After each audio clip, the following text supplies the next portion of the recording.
Hello, everybody. I am just getting in, waiting for a couple more people to join us. But I really thank you guys for taking some time out of your morning this morning to hang out with me for an hour and talk about virtual events, virtual tastings, all that kind of stuff. I see Jennifer has joined, so thank you very much, Jennifer, for setting this up and having some people that you think might get something out of this join us today, because I think that's going to be exciting, and I definitely hope there's a lot of interaction, a lot of conversation. There's not going to be many people. So first off, I'm Russ Reyes with Kilt&Cork, and I do a lot of promotions and things like that down here in the Sierra Foothills. And I think I met Jennifer through a mutual Facebook contact. So that's how we kind of connected. And then I've been doing these seminars for the virtual tastings, gosh, for about 6 weeks now. And so I got a lot of good trial and error, hands-on stuff to talk about. But first things first, if you can, drop a hello in the chat box so I know that you guys are out there, and change it to all panelists and attendees. There's a little blue icon there that says all panelists probably right now, but you can change it to all panelists and attendees. Just say hi and tell me where you're watching from. Tell me where you are located, so I kind of get an idea where everybody is. All right, Eric, San Diego, very cool. That's where my grandkids and my adult kids live. I grew up in San Diego. So I'm sure it's not as hot right now down there as it is up here in Northern California. Cool, Jody, Fiddletown, that's close. And Jennifer, I know where Jennifer is. Excellent. Excellent. Joe, local guy. Fair play. That's excellent. So I know just a little bit about this group as far as what your production is, and why your group has come to be to support very small kind of boutique wineries like you guys. And I think that's awesome. And this whole information is probably right up your alley, because a lot of times so many wineries, family-run wineries, they kind of have to do everything. So hopefully you'll pick up some tips and some tools and maybe some information on how to help kind of navigate this virtual tasting. And I'd love to hear feedback. So if you guys have done some virtual tastings before, it'd be great to give your feedback and tell us how it went. And honestly, Jennifer, I think that we can, if you want to raise your hand, if you kind of go down to the bottom of your screen, you'll see a little blue hand, a little hand icon. You can raise your hand. There you go, Jennifer. And if you want to raise your hand and actually speak and give some feedback, by all means do that. We can allow you to talk. And actually, I'm going to put Jennifer on. Jennifer, can you hear me? There you are. Hey, there. I just wanted to show everyone that they can actually give some feedback and speak to us. And I also wanted to personally thank you for hosting this. I think we probably will get a couple more people too. I know Kathy Nelson from Resolute was planning on attending, so she may be a little bit late, but we can go ahead and start if you're I think actually Kathy just joined. Kathy's out there. Yeah, there she is. Cool. So very cool. Yeah, so we'll get going, and this will be about an hour. And I understand if you guys have to drop off and go do other things. I'll make this available to Jennifer afterwards. So if you miss a part of it, you can always go back to it. So cool. All right. It's hot down here where I am. I know that Joe can probably understand that, since we're up here in Northern California. So anyways, a little bit about me. Just don't want to talk too much, but I love the Sierra Foothills. I've been here for about 24 years and been involved in a lot of the wine happenings since, gosh, I think we said 2005 was when I wrote my first article about a winery down here, actually in Amador, Carmer. And that's kind of what launched my whole passion and interaction with a lot of the wineries. And so recently, last 2 years, I started this company called Kilt&Cork. And yes, that's me with a kilt on. And you can't see my kilt now, but I do wear a kilt most of the time because it's a lot of reasons why. But anyways, And that kind of morphed into this whole event type of business that I've evolved over the last 2 years. Well, as you know, that came crashing down about 2 months ago. And like you guys, I'm sitting there thinking, okay, well, I really don't have a job this year, as if we can't do events. So I kind of went back to what I knew, which is digital marketing, and happened to jump on the virtual tasting um, very early on, even before we were in shelter in place here in El Dorado. So it kind of allowed some kind of trial and error, learning, kind of learning on the fly, and doing a lot um, of these over the past basically 8 weeks. There's some really good knowledge that I think I hopefully I can share with you guys if you haven't already kind of jumped on this whole um, bandwagon of virtual tasting, which I think is a great uh, it's a great tool to utilize. So we'll kind of go through that here. Let's see here. All right, I'm back. I just want to make sure everyone else. Okay, we didn't get anyone else, so we're going to still want to make sure I got chat up. We're not going to use the Q&A function. That's at the bottom of your screen. And just just so you know that a lot of the tools we're using right now, you could actually use in a virtual tasting or a virtual event if you're using Zoom. You can use the hands up, you can use the Q&A, but we're just going to use chat and the hands up, I think, and that's going to do everything we need to do right now. All right. So we're going to cover 3 things today, and fairly quickly. So if I'm going too fast, please let me know, and we can definitely backtrack a little bit.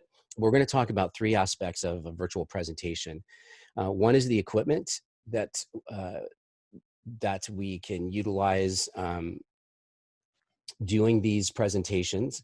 And I want to make sure you guys can see that. If there's a problem with the screen, just let me know. But one is equipment. The next is the production, which involves not only the software that you're using, but also the planning that goes into it. And then the final topic we'll talk about is the actual value that I have seen and that some other wineries have seen utilizing this platform. So those are kind of going to be the things that we look at. And for a minute, I just want you to consider, and this came out of a lot of wineries that were doing these virtual presentations, but they were really just, they were really just using like their phone, which is not a problem. It's a good thing. At least you're getting content out there, but they were just kind of setting their phone up on a tripod and then talking like from across the cellar about the wine and talking for like 35 to 40 to 50 to an hour. And that's great. It's a great place to start. But I think when you look at what you've created with your brand and all the effort that you've put into not only the name of your winery, but the tasting room, if you have a tasting room, all the collateral that comes out of your winery, the brochures, everything from the labels, there's a whole feel and there's a whole brand image that you've created. And when you are protecting that brand and that image, and then you go do a virtual tasting or something and the quality is low and the audio is low and it's hard to see the people and it's hard to hear the people, I don't think it does the brand justice. In other words, you want to be consistent across all channels, all mediums with what your brand message is. And so I created this to help people understand not only the importance of having clear audio and clear video when you're doing a virtual tasting, and why that's important, but also to help them align these presentations with what their brand is. And with that, it can mean a lot of things. If you're a playful, fun, people know your brand as like, this is where I go to have a good time on the weekend. Well, your virtual tastings are probably going to look a lot different than, say, somebody who's more known for a little bit more conservative type of a tasting room or a little bit more conservative type of label. And there's all kinds of ways that you can utilize your personality and your brand image in these presentations. So we're going to look at that a little bit. Okay, so this slide is kind of interesting, and I'm going to explain it a little bit because this was created when we had to all be in shelter in place and there was absolutely no activity going on in the tasting room. So now that we've opened up in some of the places, I know here in El Dorado and Amador, we're moving into stage 3, but that still means a lot of stuff, a lot of procedures. I know you guys have probably all been involved in that. But when we look at the platform of virtual versus real, and you take something like the greeting, when people walk into your tasting room, without a doubt, they're going to get a really warm greeting. And that's expected. I mean, that's expected from the customer standpoint. It's expected from your standpoint with your employees. And if it's you back there, you're going to greet everybody with a super warm greeting. Hey, how's it going? Come on in. What are you guys, new to the area? Have you been here before? All the stuff that you're going to do to make them feel welcome in your tasting room. Well, you can do the same thing online. You can do the same thing on a virtual tasting. It's like, hey, how you guys doing today? Make sure you can hear me okay. All those kind of things that you would do in a real environment, you'll just kind of adapt them for your virtual experience. And I believe that in both cases, it's easy to achieve that 100% mark of always greeting everybody warmly, always engaging people when they start the program. And I will give a little side note. When you're doing something like I'm doing right now with you guys, and we're doing the kind of like a educational format, which is possible in these environments, especially if you're going to be doing something about like barrel futures or something like that, where you're talking in more of an educational format. It's going to be a little bit different than if you're doing a tasting and you've got the wines in front of you and everybody's got their wines. That if you haven't been on a virtual tasting, if it's a fun one, they are a lot of fun, and there's a lot of interaction which you don't normally get when you're in the tasting room with the tasting room staff. So we'll talk about that a little bit later too. But so warm greeting, engaging dialogue. This is like the biggest I think challenge a lot of people had when they first started doing these, is this engaging dialogue. Do not use this as an example, this whole webinar, because this largely is one-way communication. I'm giving you information, and you guys are listening and tuning in as best as you can, because probably many of you in your houses or tasting rooms or kitchen tables, wherever, there are a lot of distractions in that environment. Same thing when people are watching virtual tastings. A lot of times they're in their home and whatever, and they're watching the winemaker on screen. If the winemaker on screen is making it a monologue, much like I'm doing now, it can tend to be a little monotonous and tedious, and people may end up not being as engaged because there's not a give and take. So that's one of the things when you're preparing these virtual tastings and these virtual events that we're going to talk about. You want to make sure that there's a lot of built-in dialogue, times for you to ask questions. What do you think of this wine? Have you ever visited my tasting room? What would you pair with this wine? Ask people, constantly engaging them to give you feedback so that they feel a part of it. And that's where, in a tasting room environment, that's a given, because that tasting room employee and that person that's come in to the tasting room, there's a constant dialogue talking about each glass of wine. How's that going? And so in the virtual world, it's not as easy because of this whole virtual experience. So unless you are very comfortable jumping in, like right now, if you would like to speak and give me some feedback or anything, by all means. And we are getting some good questions out, good comments. Christopher says, I've seen surveys used well by wine business for larger groups to help guide the panel discussion. And that's absolutely a great tool, is surveys. And then found the engaging dialogue a challenge in Zoom tastings when the group was larger. And that's also a very good point. When you've got, I've been on tastings where we had 100 people tasting on a Zoom tasting, and it gets a little overwhelming. So engaging dialogue in that respect really has to come from the people in front of the camera, which we're going to call talent. And we'll talk about that in a minute. But the people in front of the camera have to keep that dialogue engaging and interesting enough to where people that are watching, even if they can't give you some feedback, they still want to kind of hang on every word and follow along. Okay, captive audience. This one, I'm believing that 80% of the people that walk into a tasting room are going to stay. It's probably even higher. I would say 90 to 95%.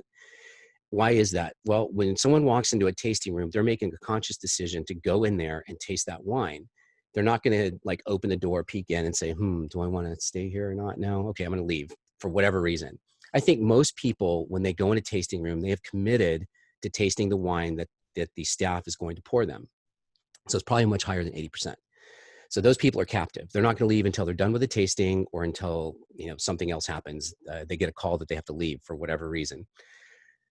On the virtual tastings, you're going to be lucky to, and this is, I'm going to put it into two groups. There's a Zoom virtual tasting where it's only on Zoom, like we are now. You'll probably get about 75% of the people stay all the way through. But if it's a Facebook tasting, which is very popular and helps wineries build engagement, and there's a lot of reasons to do a tasting on Facebook, you're going to get about 25% through play that stay with you from the beginning to the end. So the captive audience in the virtual world is a lot harder to maintain than in your tasting room. And that's something to keep in mind when you're planning these tastings and the length of the tasting and all that kind of stuff.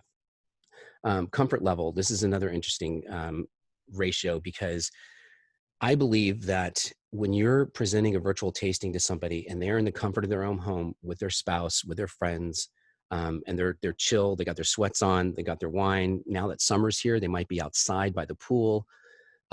There is no other place on earth where they are as comfortable as that.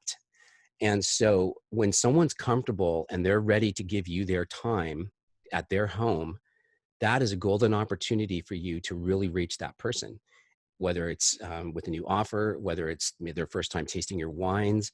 I think the comfort level that people experience in their own home is definitely higher than when they're in their tasting room. Not saying that your tasting room is not a comfortable experience, it is. But if you're like me and you're in a tasting room, you're keeping track of how many places you've been, how much wine I've had.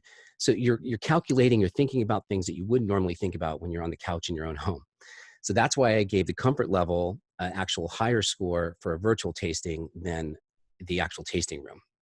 Any questions about any of this? These are just things I think are important to consider when you're doing these virtual tastings, because well, you just don't want people to leave your tasting when you spent so much time preparing it.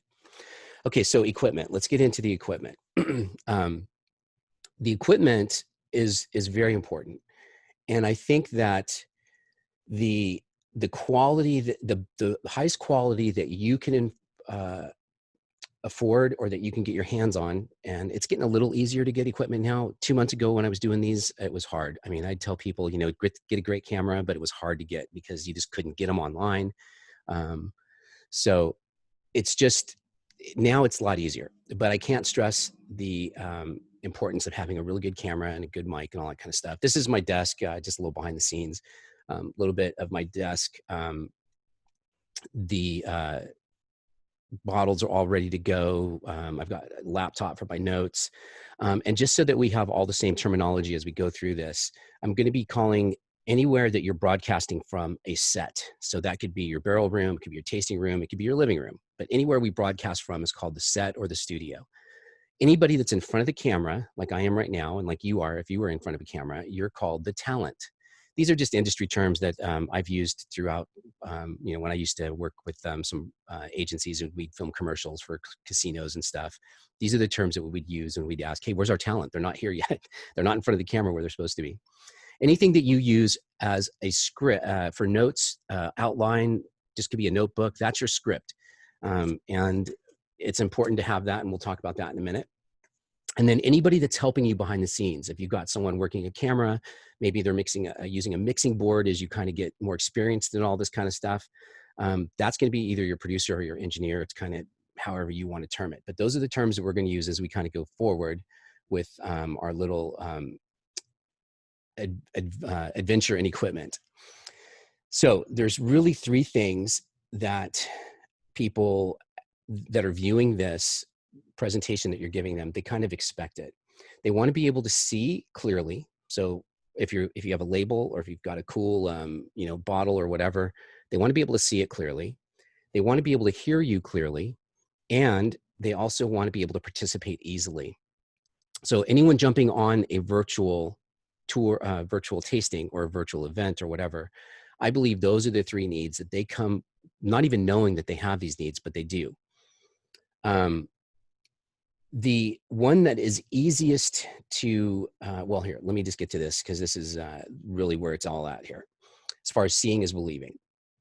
When you think about a picture being worth 1,000 words, and the fact that since this is a virtual tasting that I'm doing with you, you're only experiencing this from me through your sight and your sound. So those two senses really have to be as best as you can get them, the highest quality. Yeah, they probably are tasting your wine, so they're also getting your experiencing your wines through their taste and their smell. But that's in their own home. So even if you weren't a part of that, they'd still be able to taste that wine. But because they're inviting you into their home via this virtual environment, they really, you kind of have to owe it to them. They need to be able to hear you and they need to be able to see you.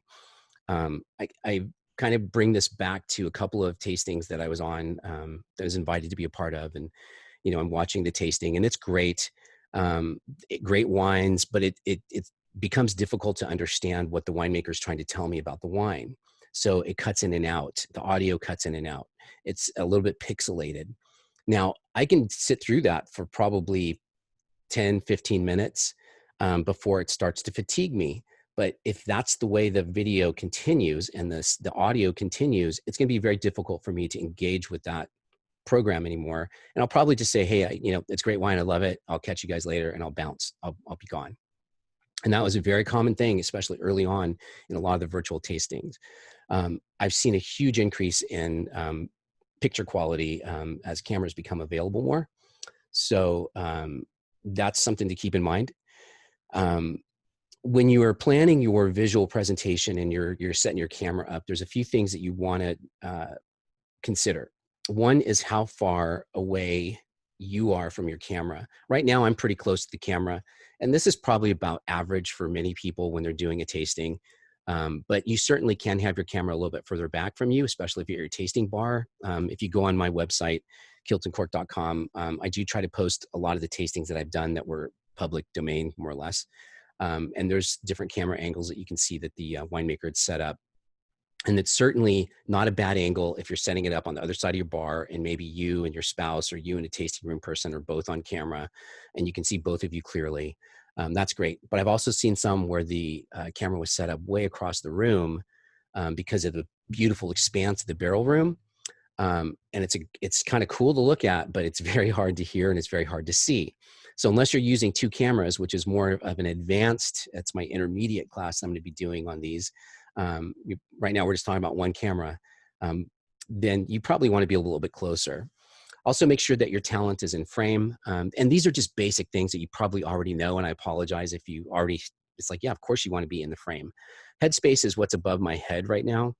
And so it's important to make sure that as I'm speaking to you and you're seeing me, that you're not looking at my head like this, because that would be really, you know, it's going to take your focus off what I'm trying to tell you, and you're going to be, God, can't he fix that camera? That's like really annoying. It's distracting to have the camera not properly set. So little things like that, just keep that in mind. Make sure that you can see labels and things clearly. And again, it all goes back to test, test, test. And we'll talk about that too. But, you know, if I'm holding up a bottle for you and I want you to look at it and you can see that clearly, then that's great. If you couldn't, that could be an issue. And Christopher has a great question. GoPro in a vineyard or winery tour. Yes, I've seen that and it's very cool. We'll talk about that too when we get to the cameras, because that is an option as well. Natural lighting. I am not using natural lighting. My backdrop is fake. That is a, that's a tool that Zoom allows you to do, or any actual video software. I'm using a green screen and then studio lights. You saw the picture of my studio set up at the beginning of this. I do this so often that I just have it set up and I leave it. I don't have to worry about setting it up anymore or testing anything anymore. It's set up and it's ready to go. However,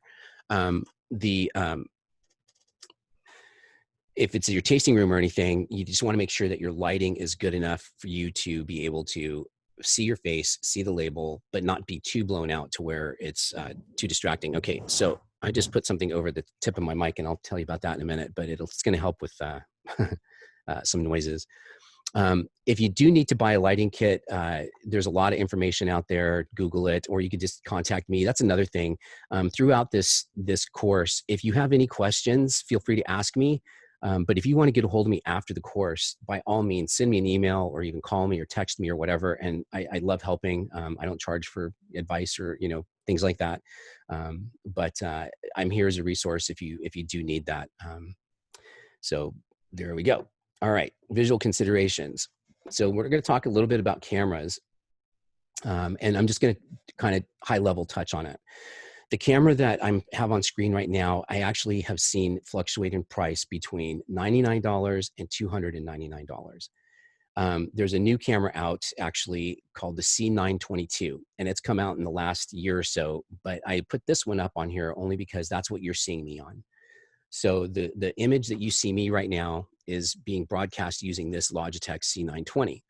It's kind of the workhorse of the web broadcasting, webinar vlogs, all these different people at YouTube, influencers. This camera is very small. It's easy to use. It plug and play, goes right into your laptop. And as you can see, it's a 1080, 1920 by 1080 high definition picture. It's very easy to zoom in and out.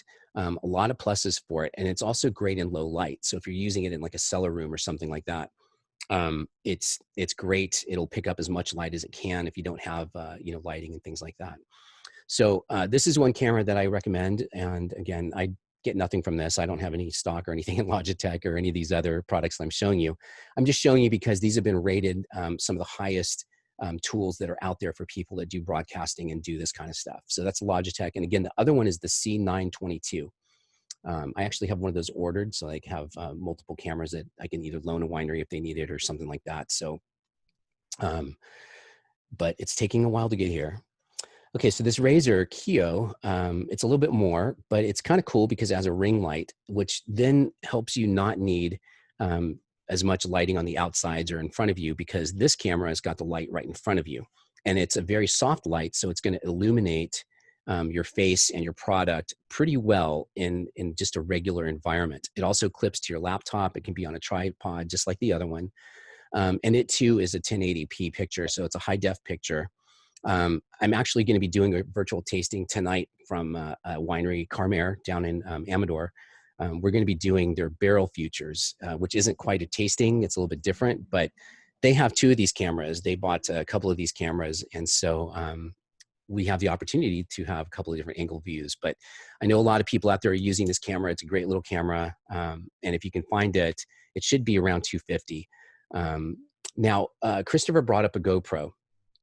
And GoPros are outstanding cameras to utilize, especially when you're outside. And by all means, when I say studio or your stage or wherever your set that you're broadcasting from, you can do that. But if you can get up and be mobile and walk around your property utilizing either a GoPro or I'll show you another tool here. Where'd it go? I just happen to have it on my desk, but this tool right here is it's called a Zhune Smooth 4, and it's basically a gimbal. You put your phone on here, and then it's the stabilizer, so you can walk around. You can put a boom mic on here, and you can actually do your broadcasts on the fly, whether it's out in your tasting room or on your out in your vineyards, or if you want to do a virtual tour. So some wineries have done that, and they've done it with different levels of success. I think it's the same principles that apply for in studio as they are out in the vineyards or in the barrel rooms or anywhere else. You want to make sure that the people can hear you, the people can see you, and they can understand what you're trying to tell them. So again, test all that kind of stuff before you go live, and I'll kind of give you guys some hints on that. But you just definitely want to make sure that your people are getting the message that you're giving them if you're going to be live out in the vineyard and stuff. So with that in mind, I do want to touch on one thing that we haven't touched on, because really it's incumbent upon you and the other people that are going to be broadcasting to make sure they have this in place before they even think about it. But that's Wi-Fi. If you don't have a good Wi-Fi connection, the experience is going to be very difficult for everybody. It's going to be difficult for the people broadcasting because it's going to lag. It's going to be difficult for the people that are on the other end trying to watch because of the lag or because of the out of sync voices or things like that. So if you don't have good Wi-Fi, then probably you're going to want to look at other options or other locations to broadcast from. And then that way the people will get a good experience. And some people here where I live in El Dorado County and even Amador, the wineries are located in places where there is just crap Wi-Fi. And you'd think in 2020, we'd have great access. I mean, we're only 30 miles from Sacramento, but we're far enough away that there's places here that don't have great Wi-Fi. So you guys down in San Diego, up in Northern California, you might have good Wi-Fi. Like probably San Diego you do. I don't know about if they're near Humboldt, but out here it can be a little sketchy. So keep that in mind. And that could be a factor in whether you're even going to do a live broadcast or not, is if you don't have good Wi-Fi connection.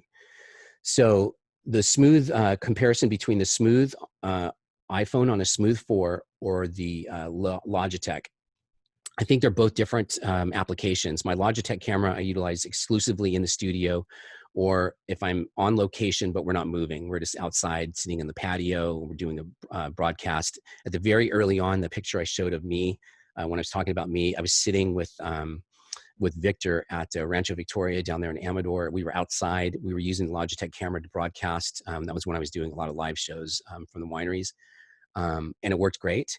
But when it came time to go in the vineyard, we had to switch over to the smooth using the phone, and then that way we could follow through the vineyard. And it's great if you're on some sort of like a mule or a razor or some kind of a device, or that you're riding through the vineyard on. It's very steady. It's not going to be bouncy or anything. So that's kind of cool too. Okay, moving on. So hearing is the other part of this, which I can't stress enough. People want to be able to understand your words. They want to be able to hear you. Now, you can certainly use things like earbuds and AirPods. We're going to be talking about microphones now, but those work well. And especially if it's just, if you're going to be walking around a lot and people are going to be following you, like with, say, a gimbal of that, they're following you around the tasting room or the barrel room.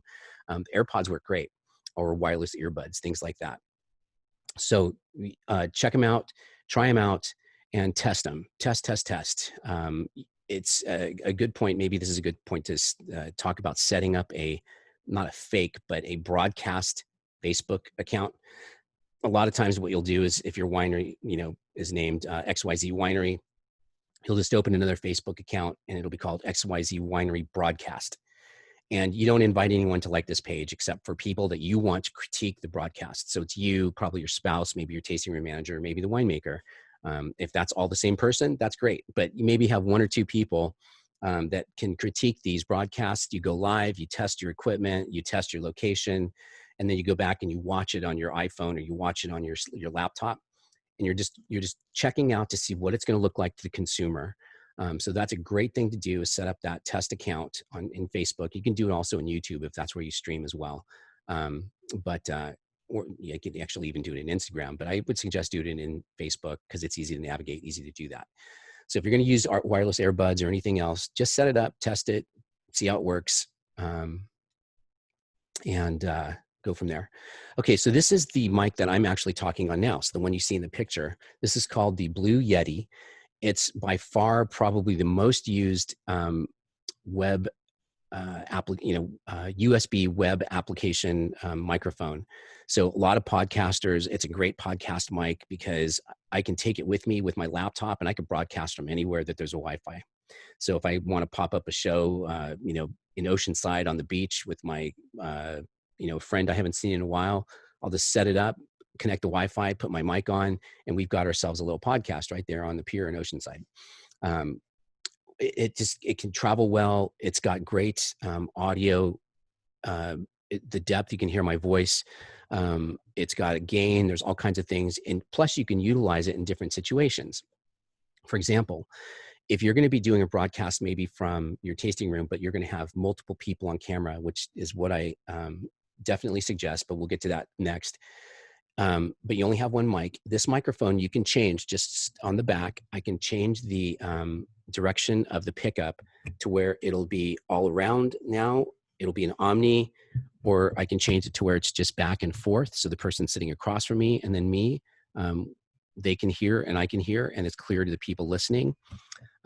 Or I can set it to side, so I can put it between like two of us and like the tasting room, and I'm on this side, they're on that side, and you can hear both of us speak. So it's a very versatile microphone for the price. It's $149 typically. You do want to upgrade and get a set of headphones that plug in directly to the top of the mic.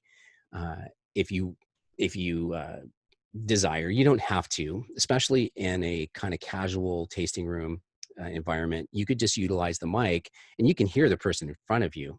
So the only drawback to that would be if you are allowing people to speak. So if you guys raised your hand and someone wanted to speak right now, if I didn't have my headset on, I wouldn't be able to hear you because I have all the audio running through there. But otherwise, I think it's a solid mic for the money. And even if you don't do a lot of broadcasting, it's still just a great piece of equipment to have around, especially if you do conference calls, things like that. So highly recommend the Blue Yeti. Kind of getting back to what Christopher was talking about when you're doing stuff through the vineyards, any type of a dual wireless lavalier mic. And that's what this setup here is. Now, this setup, I've seen some reviews on. It's got some great reviews and it's got some okay reviews, but the price point on it is very user friendly. So for 80 bucks, you can get this set, plug it into your laptop or plug it into your Android, or there's a little dongle thing that you can plug into your iPhone. And then put one of these mics on the two different people that are going to be on camera, whatever the talent is that you're utilizing that day. Each one will have a mic and they can talk. And if you are using like a GoPro or and things like that, then you can just follow them around wherever they are. And it's great. Now, the thing about the dual lav mics is you can use them out and about, like we just discussed, or you can just use them behind in the studio or in your set, just standing there.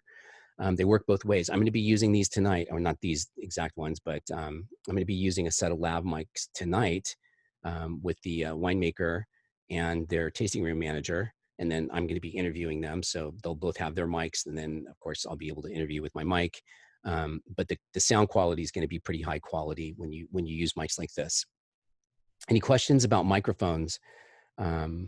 Again, there's a lot of options out there, and there's a lot of information. If you Google, webcasting or blogging or any of that kind of stuff, and look for the types of equipment that people use, it's out there. Lots of good stuff. I would say sound quality, if you compare AirPods to the lav mics, and it's going to be probably to the lav mic. The lav mic it's because it sits on your lapel right here, kind of on your sternum.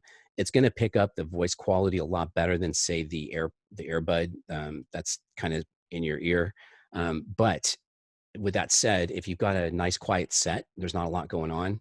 And by that, I mean, sometimes you can be in your tasting room and your refrigerator's behind you start running. If you've got white wines in a chiller or something, those AirPods will pick that up. And sometimes you get a lot of background noise. The lav mic is going to be less likely to pick that up because it's designed more to pick up just what's coming from your sternum area, your voice. And especially since your body's blocking out all that stuff behind you, you probably won't get that as much. But if you do have, that's all you have is the AirPods, by all means use them, because they're still a high quality device. And I've seen some great webcasts with it. So yeah, I would say the Yeti is definitely better for studio. Although you can use the lav mics, and if you just want to have one investment and you don't want to spend a lot of money, but you want to have something that's dual purpose, then go with the lav mics, because they'll work both in the field and also work in the studio. Okay, so production. Oops, where we got? All right, production. I am going to just touch on this a little bit because there's some things about the different software and the different formats that you utilize to do your web cast and do your virtual events. This screenshot, it's kind of funny. It always makes me chuckle. We actually did interview a llama on our happy hour. Carrie Boyle, she is one of the founders of the River City Wine Week down here in Sacramento. And then, so she's my co-host, and we Wednesdays and Fridays, we get on there and basically just talk about the region and drink and have fun. So having a llama on was definitely fun. Didn't speak much, but the cool thing about this picture I wanted to show you is this is using software called BeLive. And with BeLive, it's a subscription software, and I'll talk a little bit more about it when we compare them side by side.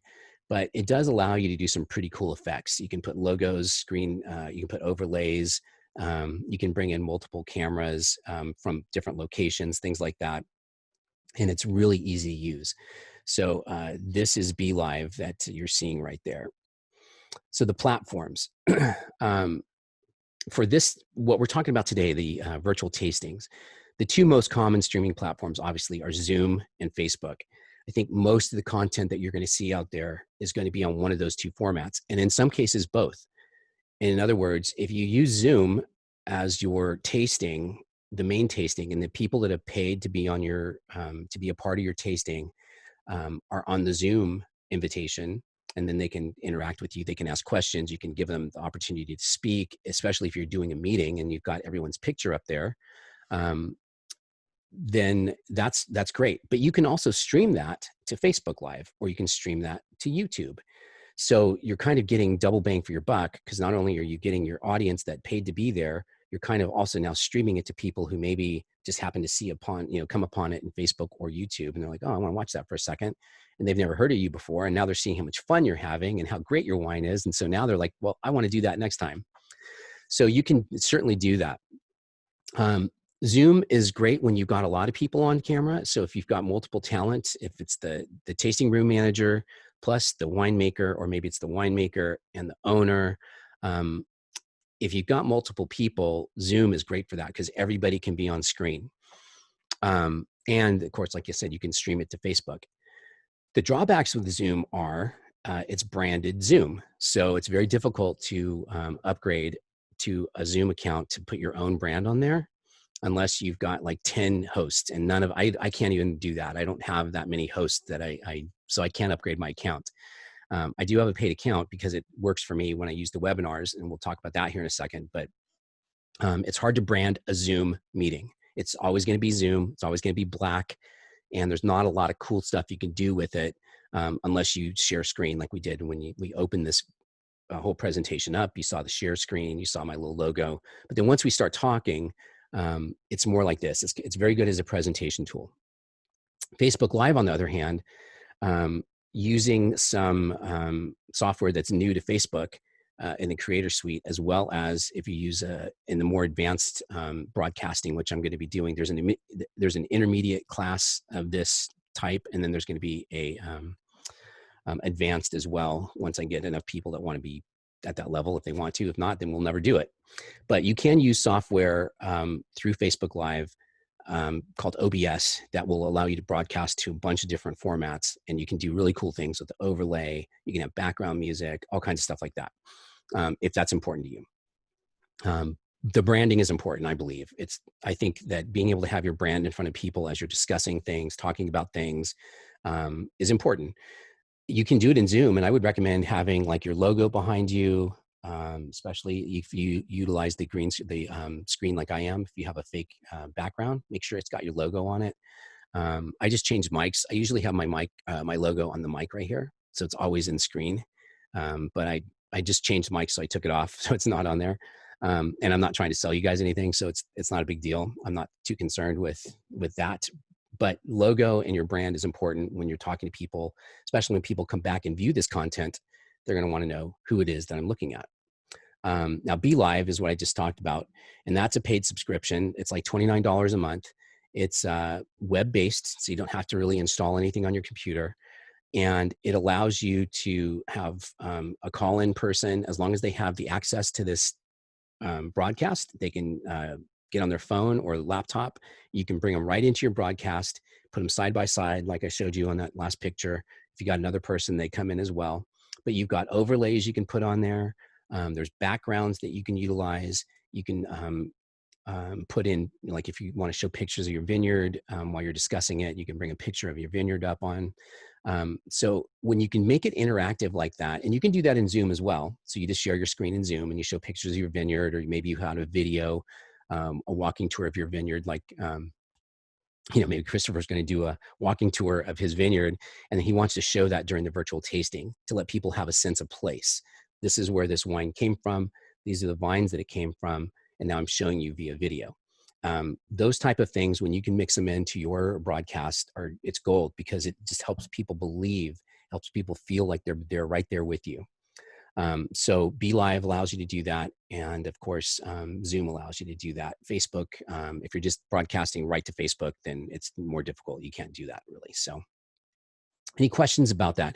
I didn't mention Instagram and I didn't mention YouTube. Those are definitely channels that you can broadcast from, and I think they have a place. I love seeing very quick little, 2-minute, 3-minute videos coming out of tasting rooms and vineyards and barrel rooms or whatever, sharing what's happening, the content, and Instagram is great for that. Hopefully you guys are already doing that. So that's kind of why I didn't really touch on it, because I think that those type of things you're probably already doing in your natural, digital marketing efforts. You're doing these little videos and stuff like that. But if you're going to do a long format tasting like what we're talking about now, or a long format event, these three platforms are probably your best choice to do that, other than, like I said, YouTube. So it's your show.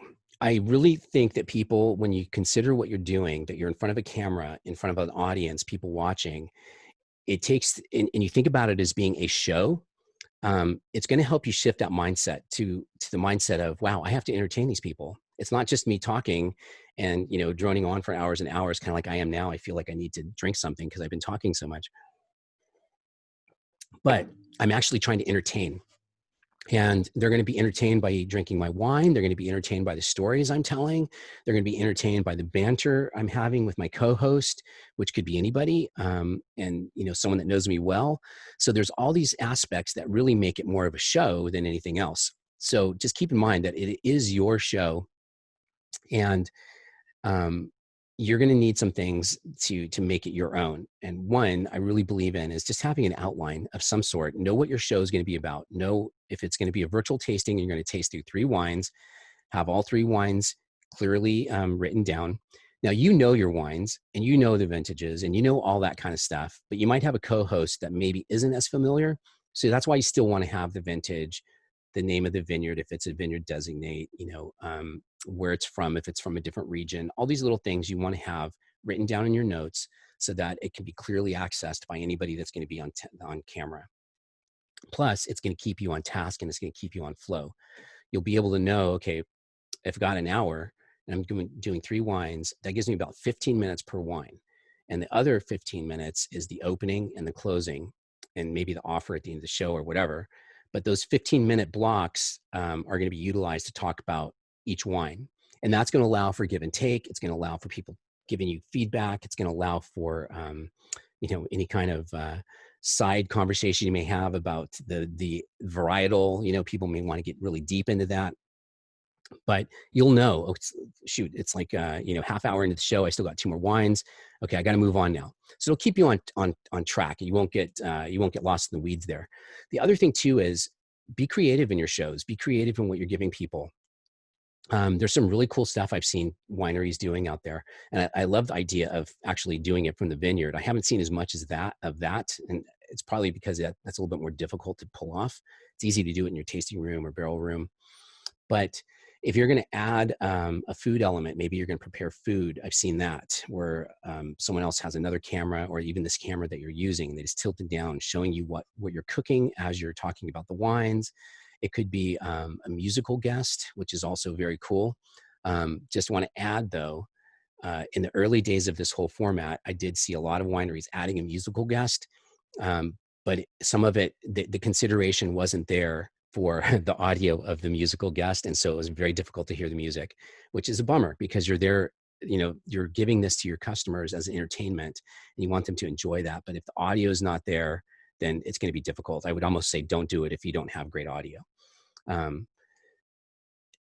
think I can just kind of bring that up. Anyone that's going to be on camera, any talent that's in front of you, any type of a broadcast that's a side broadcast like music or food or whatever, hold those levels of broadcasting up to the same level that you're doing with your own. So you want it all to match. You don't want to fade away from you talking about your wine to another camera over here where it's really hard to see or it's hard to hear, because that's just going to degrade the whole broadcast, and we don't want to do that. So it all has to be the same.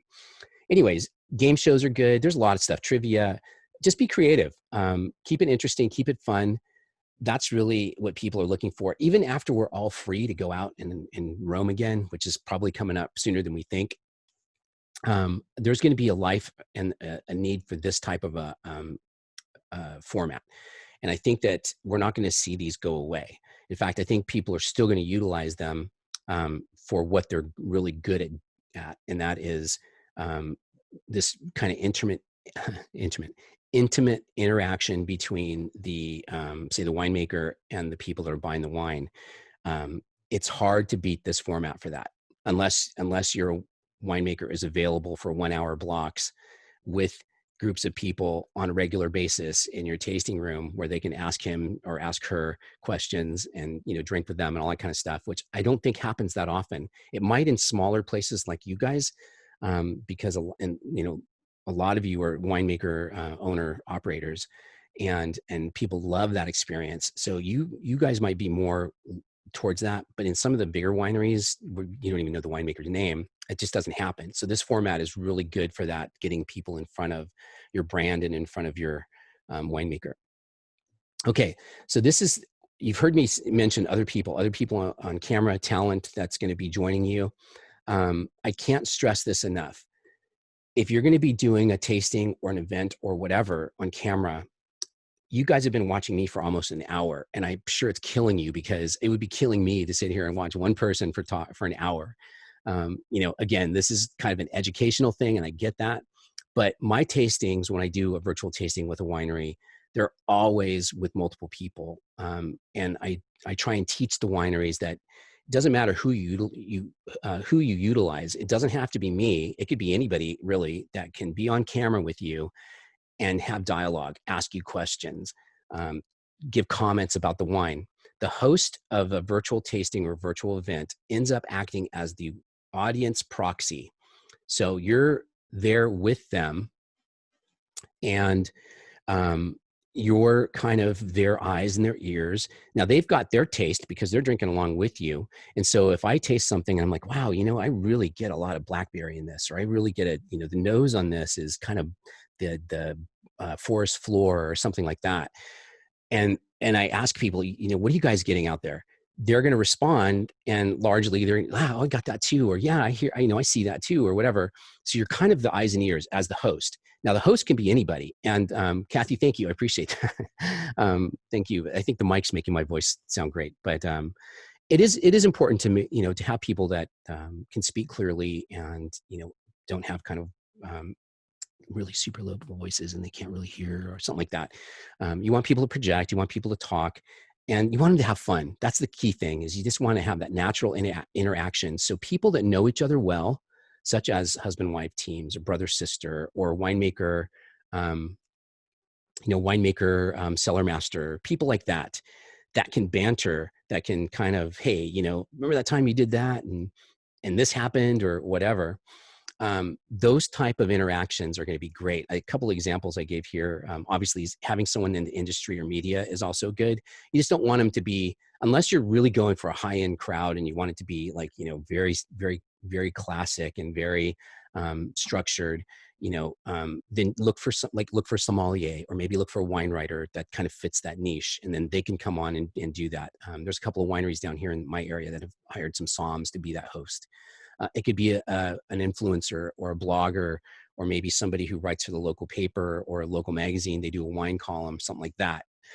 They can be the person to be on camera. And people like that largely they're going to love to do that, because not only is it helping you have a really quality show, but it's also going to help them get their brand in front of people. I mean, when I'm co-hosting with somebody, you can see like by that one slide right there. Now this was all done in post.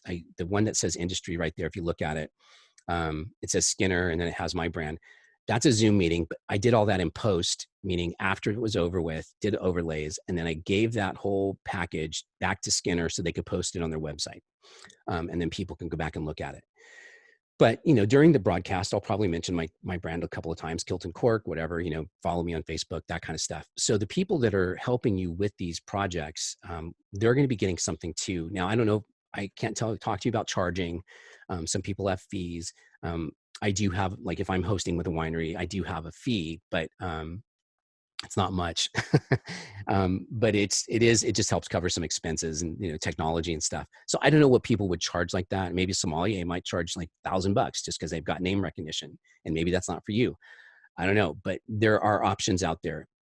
Some of the coolest options are family, like I said. So if you look at this one, if you guys know CGDRE, that's Haim Guerrier and his daughter, Sivan, they do a weekly show. And it's just so fun to watch because she doesn't really know. Her father is a well-known winemaker. She doesn't really know much about wine. So the banter between the two of them is just classic. And it's also cute, because during the whole shelter in place, she's like, I miss you, Dad. And no, I miss you, Sivan. And there was a lot of real authentic dialogue, which made it compelling to watch. But it was also about the wine. And so if you had the wine in front of you, then it was also really fun to drink the wine too. And then private tastings, which is something that I think a lot of wineries haven't been leveraging as much. And that's where you just have one or two of your wine club members or new people book like half hour maybe or an hour, depending on how you want to do it, with the representative of your winery. And they just spend that time with you talking about the wines, going through the tasting. Those are also very popular. And in that case, you probably don't need a host, because if I'm just a winemaker and I'm going to talk about my 2 vintages here, and you've paid to be, you bought the wine and you're going to sit here for 30 minutes or an hour with me, and we're going to talk about this wine, we're going to be talking back and forth. So I don't really need another host, because you're my host now. You're going to be talking to me about it. And there's some wineries that have been having some great success with this. I brought Parallel up here because they have been doing private tastings. So, and looks like Kathy just said she bought a package from Parallel. And I love that, Kathy. I'd love to hear even more, because I hear it's a very good experience and it's a very intimate experience. And that's what I was talking about, this format. Once everyone's free to go back to the tasting room, it's going to be back to, touching as many people as you can, not literally, take that back, communicating with as many people as you can during that day. And you're going to be doing your normal DTC, activities.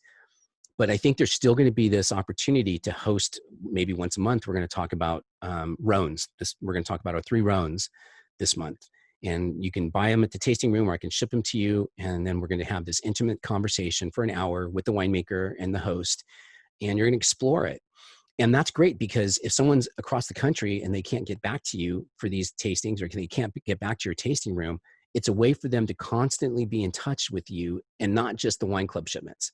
If they're getting your shipment every 3 months, that's great. And they're not going to want to open all 3 of those wines at that one time to taste. They're going to put those down. But if they can buy another set of wines to do a tasting with you, maybe do one a month, then they'll probably do that, because they're going to get those wines. They're going to be able to still have contact with you in between wine club shipments and in between visits to California or wherever your winery is located. And I think this format has a lot of promise for marketing that none of us really considered before this whole shelter-in-place thing happened. So, final comment on this host. I think it's the most important thing you can do, aside from having great equipment, is having somebody on the show with you that can facilitate the show and help it go along and ask questions. A large part of my job during these broadcasts is to watch what's happening on Facebook, or watch what's happening on Zoom, and make sure I get those questions to the winemaker. Because if I'm watching and I've asked you a question, but you're not answering me, you're not giving me any feedback, then we're defeating the whole purpose. We're not living up to the expectations that person has. So a host helps be the eyes and ears of that winemaker as they're talking, because we all know you guys are passionate about what you do. And if I start asking you about the difference between this Petite Syrah and this Petite Syrah, and that happens to be your thing, you're going to go off on that for like 20 minutes. So someone has to be there to be able to interject these comments and these questions.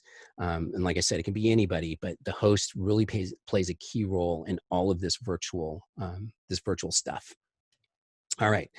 So you've got your host, you've got your wines, you've got an audience. Now it's time to go live. You've got a great camera. You've got a great microphone.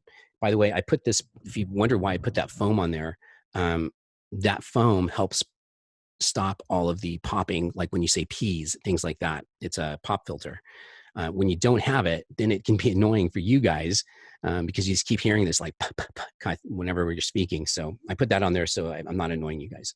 Yes, winemakers need special handling. They definitely do. They're rock stars. I mean, without a doubt, people look at the people in that position as kind of larger than life. And especially if you've got a charismatic personality and you've got, really easygoing talking to people, you're pretty much a rock star. And so having someone help you with that on camera really, really will make it really cool for the people watching.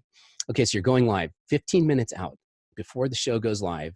You just want to make sure that all your testing is done. You've tested your mics, you've tested your camera, you've tested the feed, your Wi-Fi is great, everyone's here, your guests are on set, They've arrived, they're ready to go, they're happy, they're not like worried about the kids at home, or they're not, worried about things. They're relaxed. Get some wine in them. That's the best thing. I've I've gone on broadcast, by the way. Everything I'm telling you that like what not to do, I have done myself. Learning experience, that's the best way to learn, is by failing. And so I've failed hugely at a lot of the stuff that we've covered today.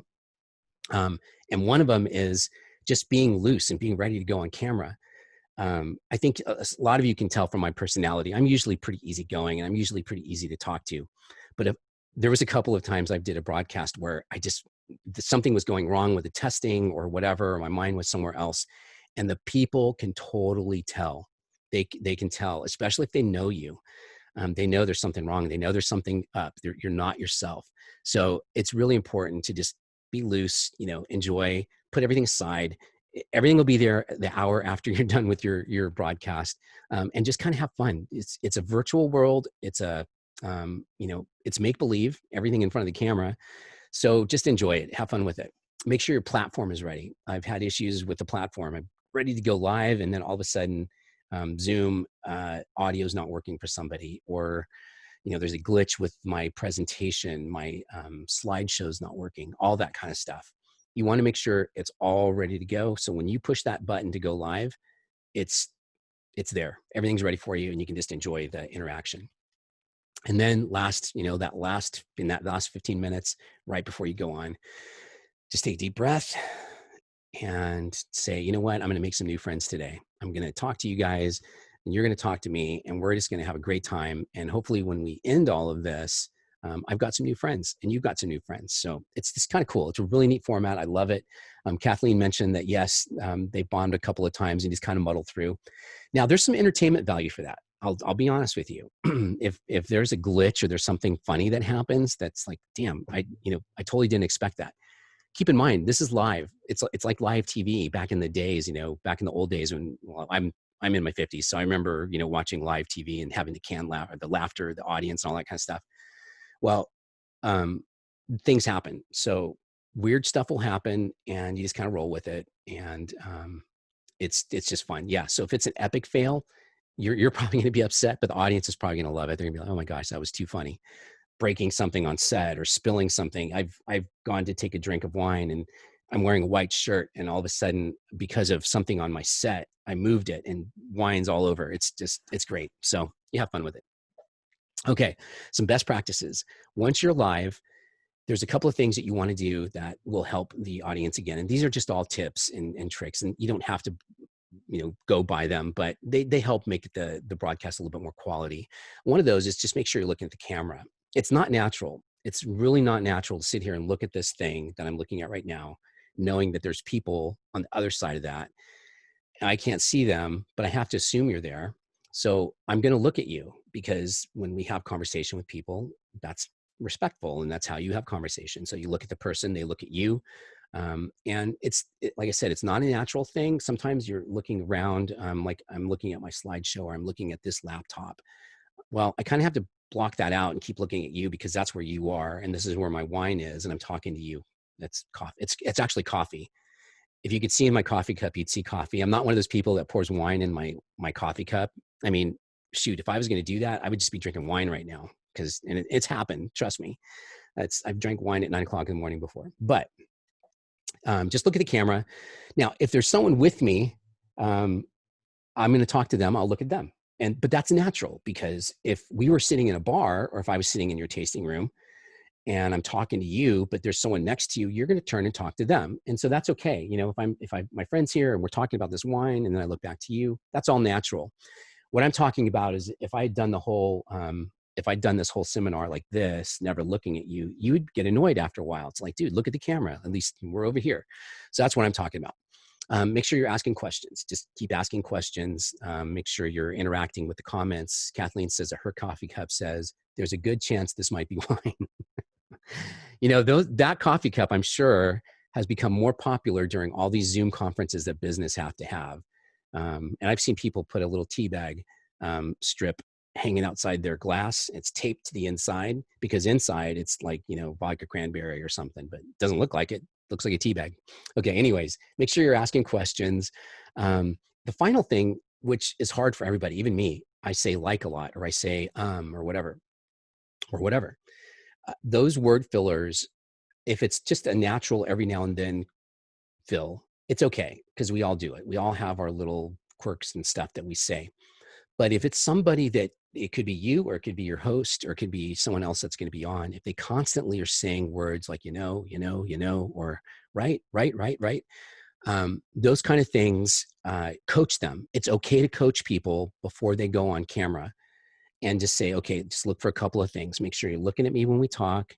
Make sure you look at the camera, and try and watch those word fills. Try and watch that. Now, it may make them uncomfortable. So if you think it's going to make them uncomfortable, and then they're going to be sitting there like all quiet and stiff, then don't tell them, if it's not going to be distracting.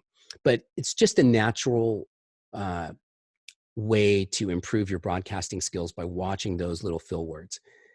If you can get away with not saying any of them, that's great. If you still say some, that's fine too. But I only mention that because there was a couple of times I've been on doing things my own self, and people have said, "Hey, Russ, you said that like 5 times." One of them's very cool. I use the word very cool sometimes when I'm talking to people and they tell me something that I really thought was great, but I'm already thinking about what my next question is going to be for them. And so as a way to acknowledge that, I'll say very cool, and then move on. And I catch myself doing that, and I try not to do that, because it's almost like dismissal, and I don't want to be like that. I want to make sure that they understand I'm engaged with them, but I also want to keep moving along. So I've had to watch that, but that came to my attention from a viewer who said, "Russ, watch what you're saying." So it helps to coach each other. All right, we're winding up the show here. We're winding it up. I know you guys got to get back to work and do some stuff. So I'm just going to talk real quick about the value as far as what I see. And this is a great place for you to tell me how you have utilized this format, maybe some way that I don't know about, and maybe you had some success that was really cool. This Skinner was interesting because it was the first one that we had over 100 people. And normally for these, I think a good amount of people is anywhere between 15 and 30. Now, that may not sell a lot of wine. Obviously, if you're selling tasting kits for $80 each, it'd be great to sell 100 of them. But, this format's good for group sizes of, say, 15 to 30. You can certainly go higher. It's easier to interact with a group that's small. In fact, with you guys, I actually thought about this, and I didn't know, probably many of you are in your sweats and, wouldn't want to be on camera, but we could have asked everybody to come on camera right now and just had a regular Zoom meeting. And that's fine. And we could have, there's all that interaction. And if you still want to come on, just raise your hand and I'll put you on camera and we can talk. But anyways, I think the size of these events is kind of the sweet spot is between 15 to 30 for really good interactive ones. But you can certainly stretch that out, and whatever has worked for you, if you can get 50 to 60 to 80 people on there and still have a great thing, I say do it. I mean, it's just great.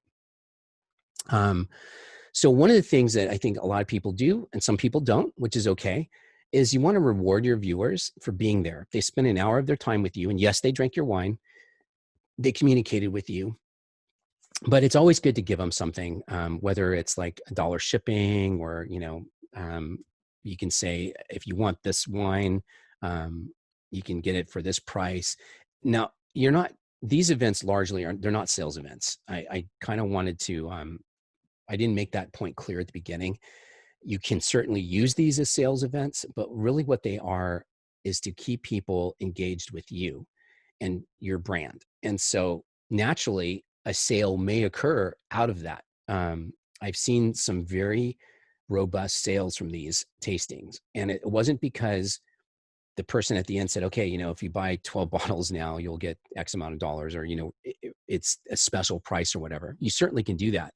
And you can also offer that. But it's more because I think the people really were sold on the winery, on the service, on how they took the time to give me this information. It's kind of that whole sell by serving. So you can have the ending with $1 shipping, or, case whatever. I've seen some wineries, they will give the price of this event, this tasting that we've done. Let's say it's $80.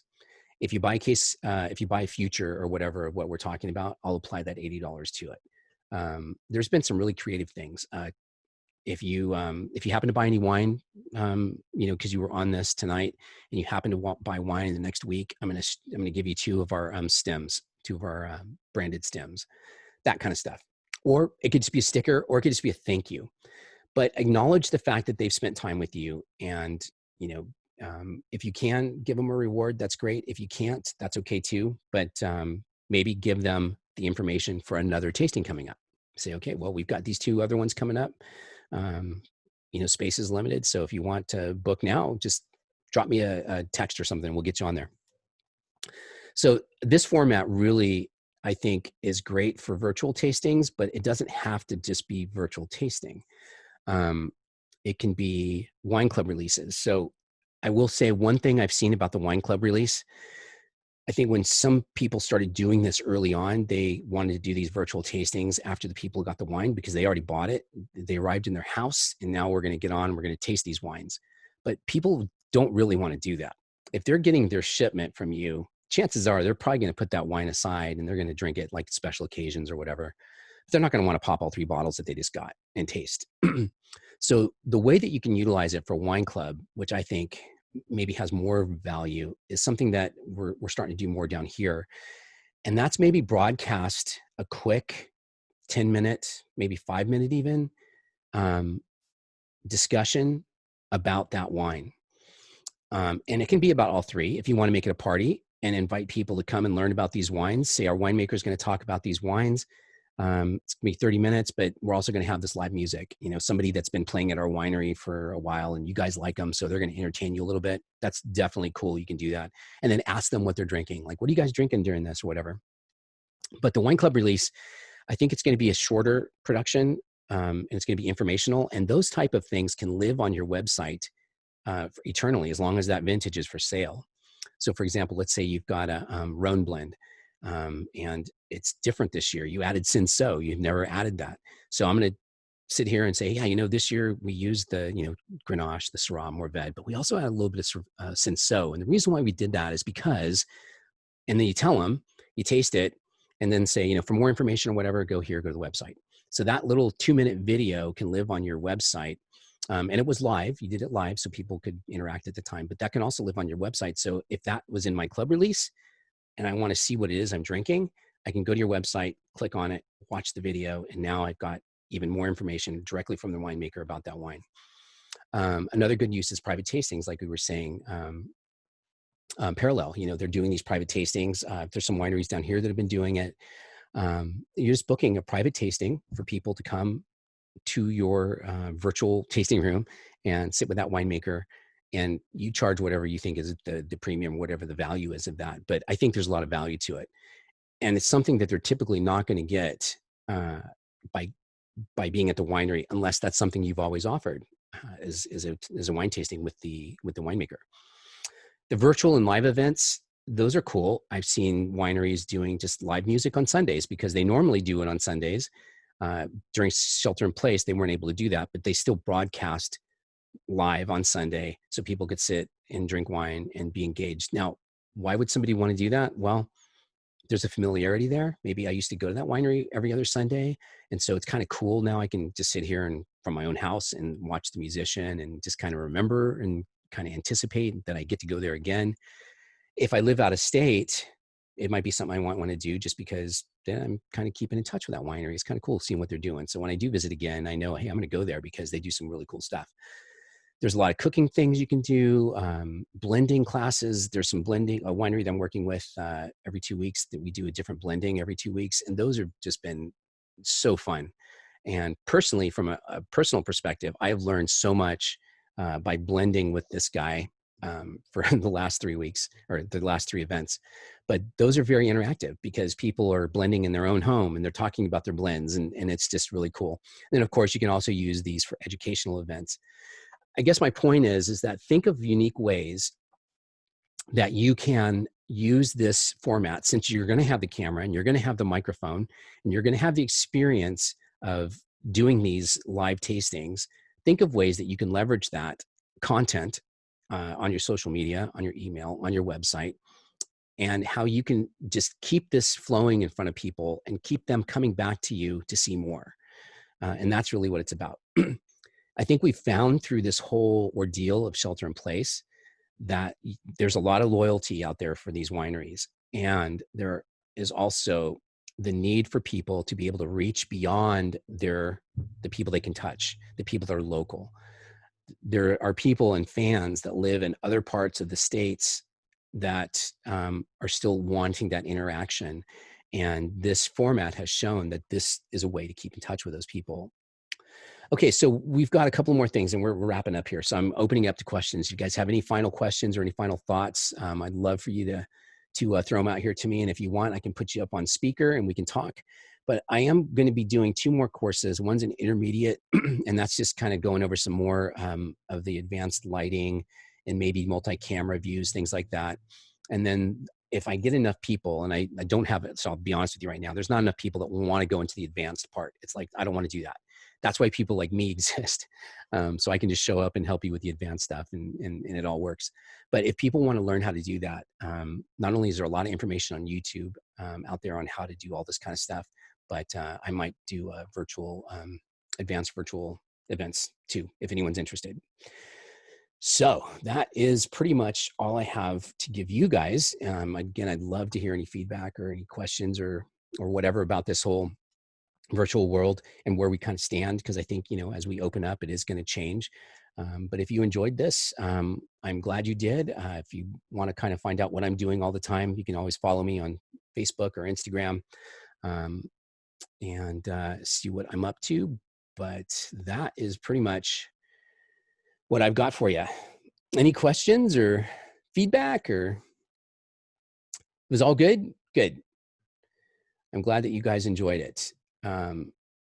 It's a passion of mine. I really like helping people, and I really like technology. So this stuff is really all cool to me. So it's fun sharing it, and I appreciate you guys taking time. Again, if you have any questions, feel free to email me. Kathy has a question about feeding into marketing strategy for tactics and the small producers. She's going to drop me an email. That's perfect. That's what I was going to say. So if you have any questions or comments, again, my email is russ@kiltandcork.com. And my phone number, I think, was on there too, if you just want to text. I'm really good at answering texts.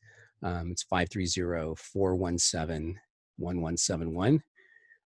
And I really appreciate you guys. I look forward to getting out there and meeting you guys and seeing your wineries on my travels here once we can travel.